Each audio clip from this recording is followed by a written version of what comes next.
Alors bienvenue à Whangarei Head où nous sommes ici depuis 2 mois. Nous sommes sur l'île du Nord et nous sommes en Nouvelle-Zélande.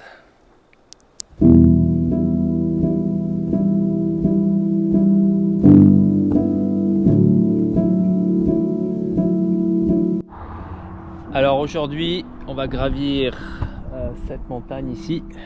C'est le mont Manahia. Donc à environ 2 heures de trail, une petite loupe. Et on va aller voir ce qui est en haut comme vue. Apparemment c'est magnifique. Allez, à tout à l'heure. Nous rentrons dans un site sacré.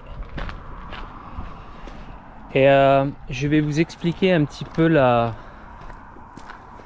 l'origine en fait de Whangarei Head et de Manahia.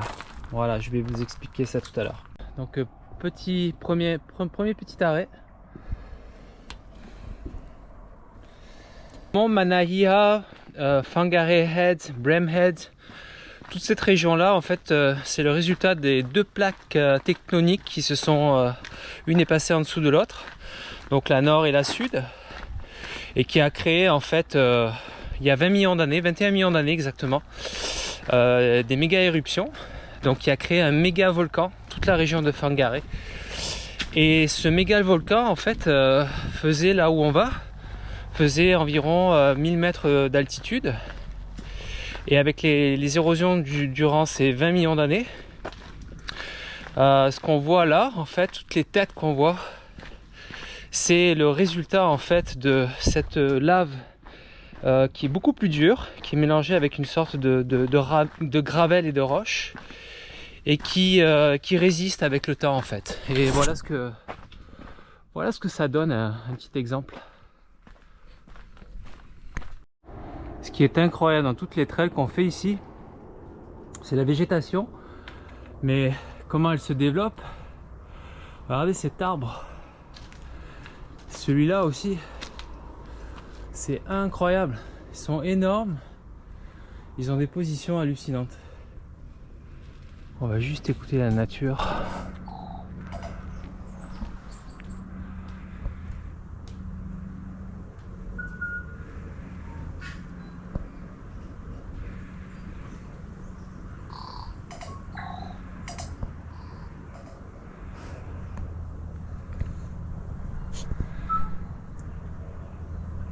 C'est ça qui est génial, c'est comment tout a été aménagé en fait. C'est super bien entretenu. Vous voyez les marches, tu peux pas glisser. Ça a dû prendre des années à faire tout ça là.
Chop, chop, aïe, chop.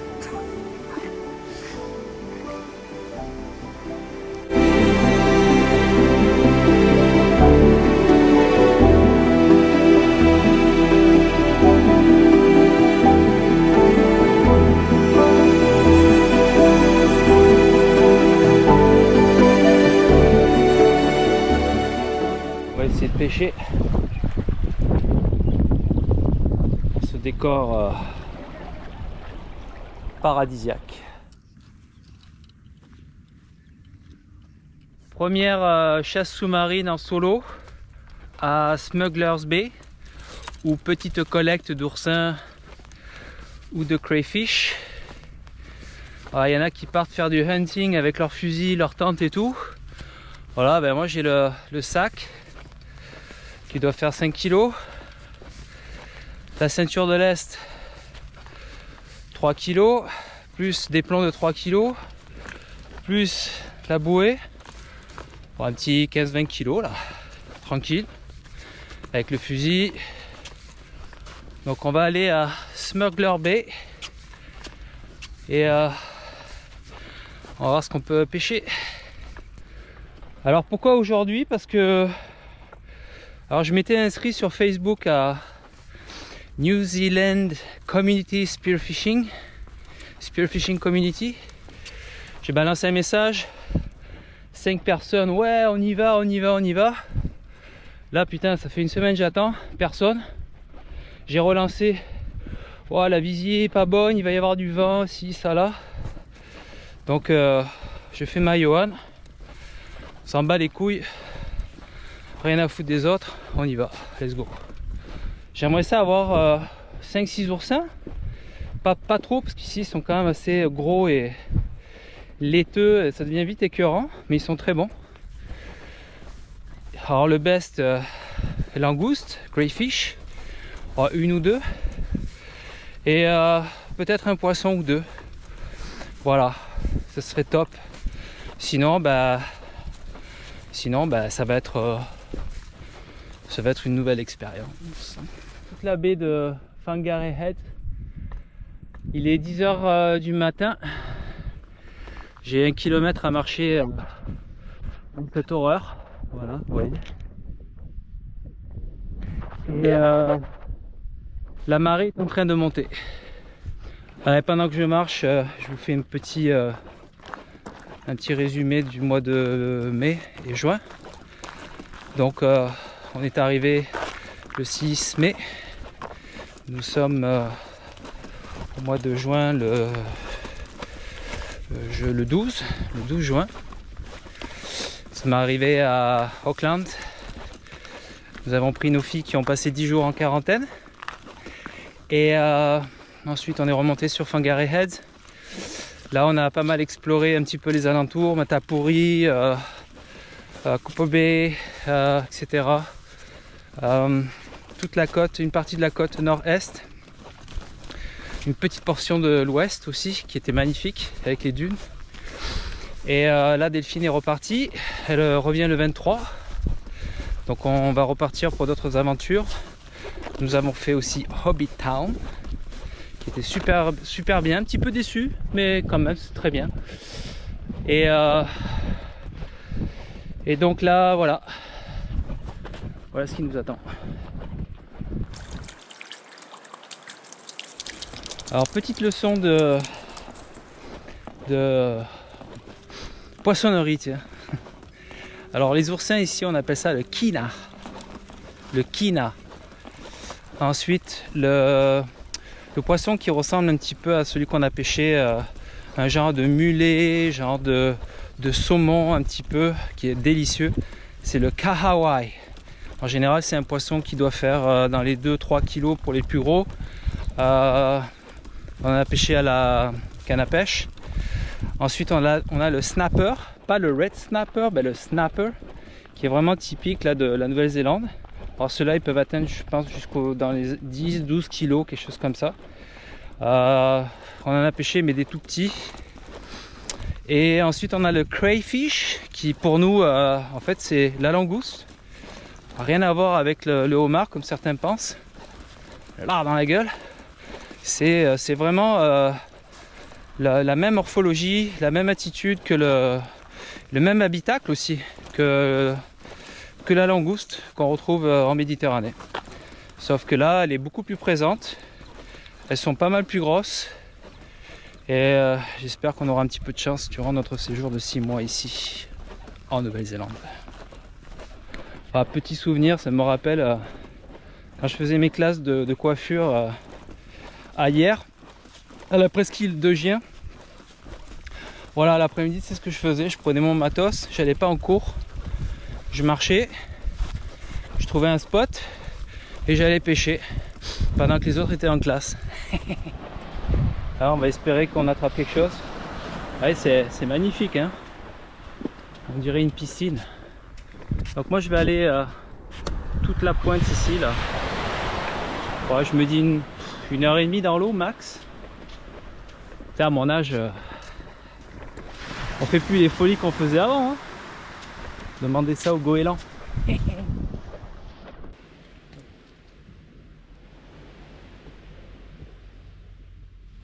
c'est pas mon fusil, hein. C'est le fusil de Delphine. Voilà, ça c'est un 90 fait avec 3 types de bois, avec un système classique, beaucoup de petits détails, avec armement classique. Voilà un fusil classique, flèche de 7 mm et cassette made in Indonesia.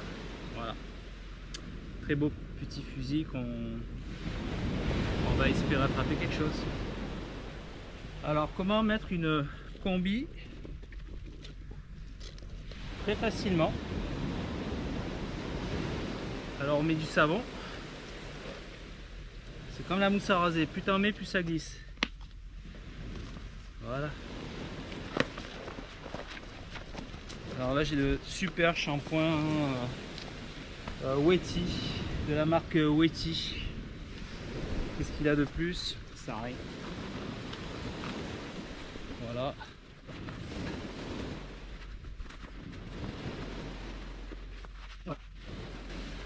En moins de 30 secondes.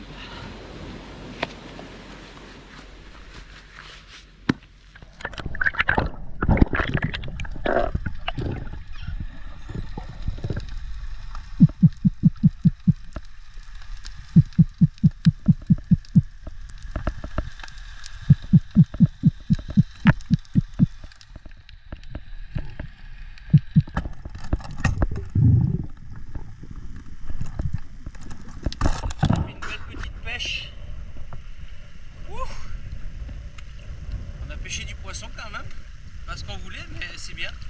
Super content. Des oursins et une petite palourde, là, truc là, je ne me rappelle plus le nom. Abalone. Voilà.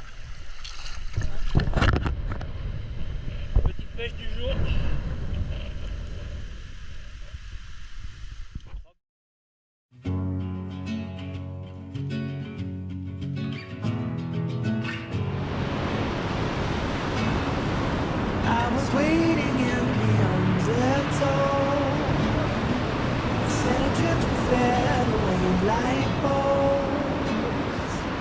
Unaware of where my heart would flow, I was waiting in the undertow.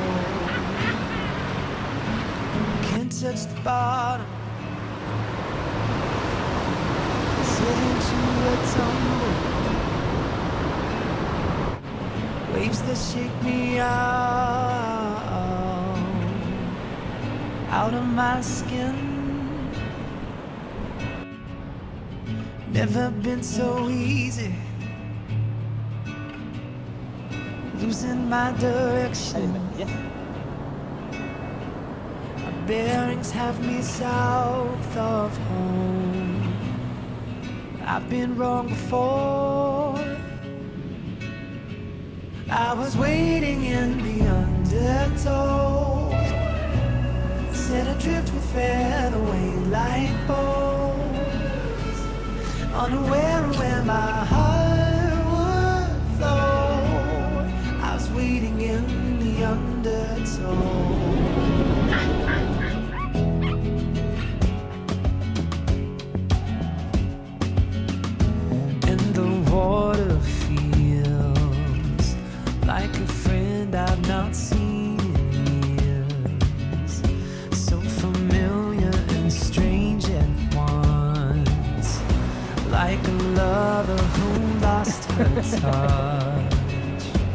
Viens Marie, viens. First I was hesitant. Now it seems so cute. Bienvenue en Nouvelle-Zélande. Qu'est-ce qu'elle a fait, sa soeur? C'est une fouineuse. Hein? C'est hallucinant. Ce truc, c'est une vraie concierge. Hein? Alors à cette trope, vous aviez les matelas sur la plage. À Pampelon Beach, ça coûtait 50 € la journée. Ici à Ocean Beach, sur Pampelon, les matelas sont gratuits. Voilà, donc profitez-en, tous les petits caniches du monde. Hein. C'est un Airbnb gratuit. Ce qu'il y a de fou avec ces chiens, c'est quand tu les arrêtes de les gratter, regarde. Ça en redemande. Ça en redemande. On a toute la famille. Van. How are you, Van? Good? Gaëline et Scott et leur fille. Voilà. Avec Roxy et Choco.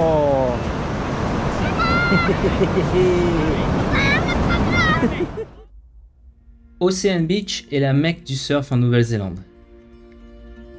Lorsque la saison commence et que la houle est propice, le matin tôt jusqu'au soir, des dizaines de vagues de surfeurs viennent ici méditer sur l'eau.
Là, nous avons un magnifique arc-en-ciel. Incroyable. Juste là, là. Alors ici nous sommes à Warkworth.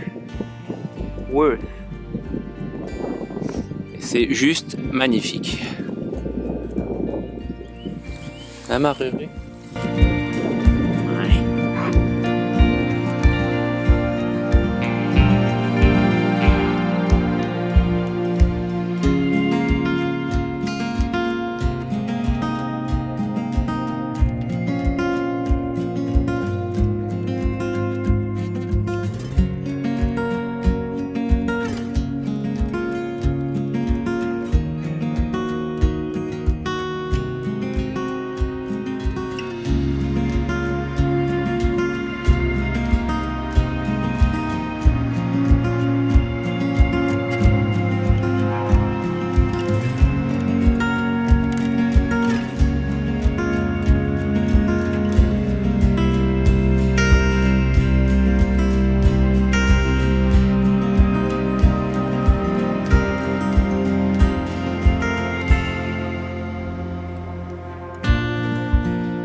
Warkworth.